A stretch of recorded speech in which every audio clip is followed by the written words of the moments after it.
Good morning friends, कैसे हो आप लोग। और आज हम बात करने जा रहे हैं अपने न्यू टॉपिक के बारे में। तो देखिए, सबसे पहले हम देखते हैं कि जो भी चीज अपन पढ़ रहे हैं वो चीज क्या है, क्योंकि बिना जाने हम अगर अपन बात करते हैं तो अपन मंजिल के बिना अपन कहाँ पहुंचेंगे।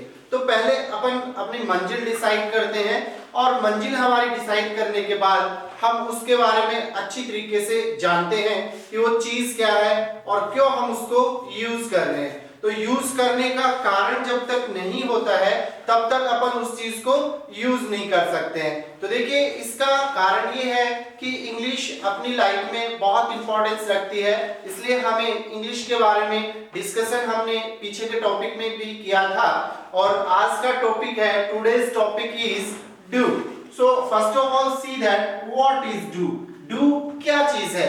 डू वर्क्स ट्वाइस, दो तरीके से काम करता है। फर्स्ट इज एक्शन और सेकंड इज टाइम वर्ड। तो देखिए, एक्शन क्या होता है?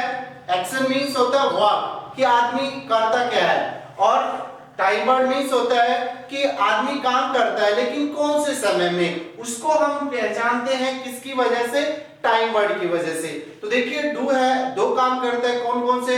First is action, second is time word. Action mean आपको पता है एक्शन का मीन, और टाइम वर्ड का पता चल गया होगा कि जो टाइम को डिनोट करता है, डिफाइन करता है या समय को बताता है कि इस समय की ये बात है, उसको हम लोग बोलते हैं टाइम वर्ड। आप देखिए, जैसे अपन कोई भी काम करते हैं तो डू का यूज किया जाता है प्रेजेंट सिंपल में, जिसको आप लोग बोलते हो इंडेफिनेट।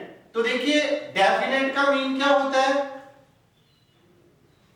डेफिनेट का मीन होता है निश्चित, और जैसे ही हम इसमें इन लगा देते हैं तो हो जाता है अनिश्चित। तो देखिए, एन काम जरूर करते हैं लेकिन उस काम को करने का टाइम क्या नहीं रहता है? निश्चित नहीं रहता है, उसको हम लोग बोलते हैं इनडेफिनेट। अब समय कौन से का है? तो वो देखिए है प्रेजेंट का।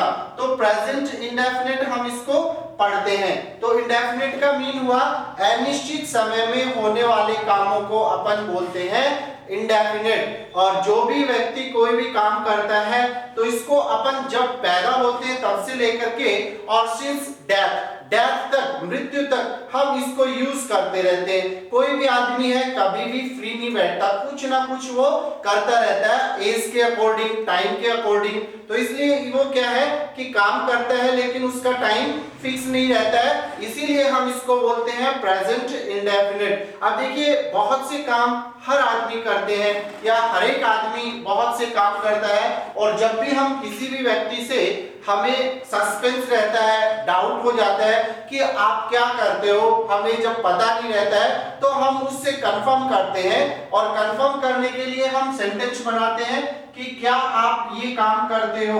अब जैसे अपने घर पे कोई भी मेहमान आता है, अपन को पता नहीं रहता कि वो चाय पीता है कि नहीं पीता, तो अपन उसको कैसे कंफर्म कर सकते हैं? How can we confirm that it works या डज ही वर्क्स, क्या वह काम करता है? तो उससे हम क्वेश्चन करते हैं, क्या आप चाय पीते हैं? तो do you take tea, do you take tea. जैसे इसका रिप्लाई करते हैं कि मैं इस काम को करता हूं, तो वहां पे अपन यूज करते हैं एक्शन फर्स्ट, किसके बाद? सब्जेक्ट के बाद। तो देखिए दोस्तों, यहाँ पे हमने टाइम वर्ड नहीं लगाया है।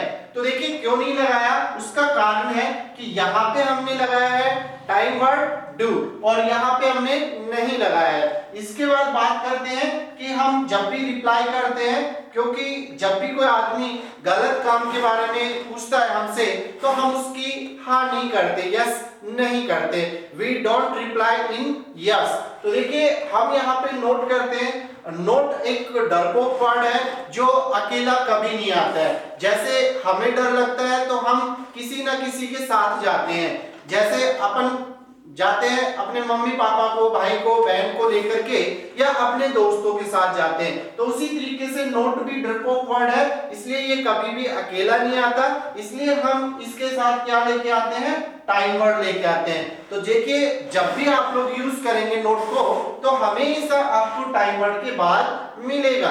तो देखिए, कोई भी काम मैं नहीं करता हूं, आई डू नॉट और एक्शन फर्स्ट यूज करते हैं। तो देखिए, डू और नॉट को हम लोग शॉर्ट में बोलते हैं डोंट। क्या बोलते हैं? डोंट बोलते हैं, ऐसे लिखा जाता है।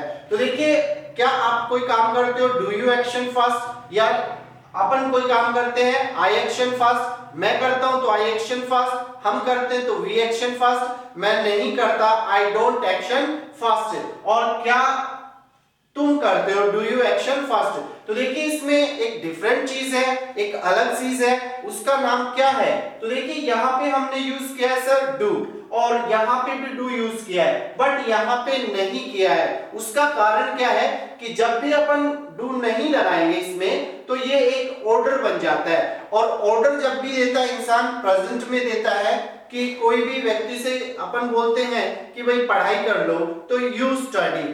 अब जैसे चाय पी लो, टेक टी, बोलो स्पीक, कहो से। तो देखिए, सारे ऑर्डर बनते हैं, ऑर्डर प्रेजेंट सिंपल में ही दिया जाता है, इसलिए हम यहाँ पे ये ऑर्डर ना लगे, हमारा एक क्वेश्चन बने, तो वहां पे हमने लगाया डू। अगर डू नहीं लगाएंगे तो क्या बनेगा? ये एक ऑर्डर बनेगा, और अपन यहाँ पे डू लगाते हैं तो ये क्वेश्चन बन जाता है। तो देखिए, यहाँ पे क्वेश्चन मार्क, और यहाँ पे रिप्लाई दिया तो यहाँ पे निगेटिव रिप्लाई दिया, तो इसके साथ भी हमें डू लगाना पड़ा। लेकिन यहाँ पे अपन क्या करते हैं कि मैं करो चाहे आप करो, कोई भी काम करते हो तो काम को करने का टाइम क्या होता है? निश्चित नहीं होता है, निश्चित नहीं होता है। तो जब टाइम ही निश्चित नहीं है तो टाइम वर्ड हम क्यों लगाएं? फिर दिक्कत आती है कि बिना टाइम वर्ड के अपन पहचान कैसे करेंगे कि ये प्रेजेंट सिंपल है। तो पहचान इसकी होती है दोस्तों कि सब्जेक्ट के बाद एक्शन फर्स्ट सिर्फ और सिर्फ प्रेजेंट सिंपल में ही आता है, इसके अलावा हमें कहीं भी सब्जेक्ट के बाद एक्शन फर्स्ट देखने को नहीं मिलता है। तो इसकी पहचान क्या हुई कि how can we recognize about its a present simple sentence। तो वो पता चलेगा कि सब्जेक्ट के बाद अगर एक्शन फर्स्ट आ रहा है तो वो होगा सिर्फ और सिर्फ प्रेजेंट का, और यहाँ पे डू आ गया, यहाँ पे डू आ गया, तो इनमें आपको डाउट नहीं होगा। आप देखिए, इसके बाद बात आती है कि अपन ने यहाँ पे एक्शन यूज किया है, इसकी जगह पे आप प्रैक्टिस के लिए एक्शन डाल सकते हो, जैसे प्रिपेयर। प्रिपेयर का मतलब होता है तैयार करना। अब आप तैयार क्या करते हो? जैसे प्रिपेयर नोट्स, नोट्स तैयार करते हो तो do you prepare notes, I prepare notes, I don't prepare notes. इस तरीके से हम प्रैक्टिस कर सकते हैं। प्रैक्टिस के लिए मैं कुछ आपको एक्शन दे रहा हूं जो आप इस तरीके से यूज कर सकते हो, जैसे प्रिपेयर नोट्स, या जैसे अपन प्रे करते हैं, प्रे द गॉड या प्रे टू गॉड, अपन इस तरीके से इसको लिख सकते हैं, जैसे do you pray to God, I pray to God, I don't pray to God. इसके बाद जैसे नेक्स्ट एक्शन लिया आपने, जैसे क्या आप स्कूल जाते हो, क्या आप ऑफिस जाते हो, क्या आप मंदिर जाते हो, तो जाना कहीं भी हो उसके लिए अपन गो यूज करेंगे, और उसके बाद उस प्लेस का नाम यूज कर देंगे, जैसे do you go to school, I go to school, I don't go to school। तो जो भी प्लूरल वर्ड्स, जैसे जो भी प्लूरल एक्शंस आएंगे या कोई भी एक से ज्यादा व्यक्ति आएंगे, उन सब के लिए किसका यूज करेंगे? डू का यूज करेंगे अपन। तो प्लूरल के लिए क्या आएगा? डू आएगा, और सिंगल के लिए अभी हम बात करेंगे नेक्स्ट टॉपिक में अपने। तो देखिए, डू का यूज प्लूरल के लिए किया जाता है, और प्लूरल में कभी भी प्रेजेंट सिंपल में एस नहीं आता है। इसके लिए आपको ये 3 एक्शंस दिए हैं जिनसे आप प्रैक्टिस कर सकते हैं और इसको यूज कर सकते हैं। तो ये हुआ यूज ऑफ डू। तो देखिए, डू का यूज हुआ, और डू प्रेजेंट सिंपल में आता है। क्यों? क्योंकि अपन कोई भी काम करते हैं और वहां पे टाइम निश्चित नहीं रहता है और आदमी काम करता रहता है। जैसे अपन खाना खाते हैं तो खाना रोजाना ही खाते हैं, लेकिन कभी खा लिया 1 बजे, कभी खाया 2 बजे, कभी खाते हैं अपन 5 बजे, कभी कभार अपन घर से बाहर निकल जाते हैं तो खाना ही नहीं मिलता है, इसलिए हम इसको अनिश्चित समय में यूज करते हैं। तो ये था यूज ऑफ डू, और आप इस तरीके से प्रैक्टिस कर सकते हैं। जो भी आपके डाउट्स हैं उनको आप रेज कर सकते हैं।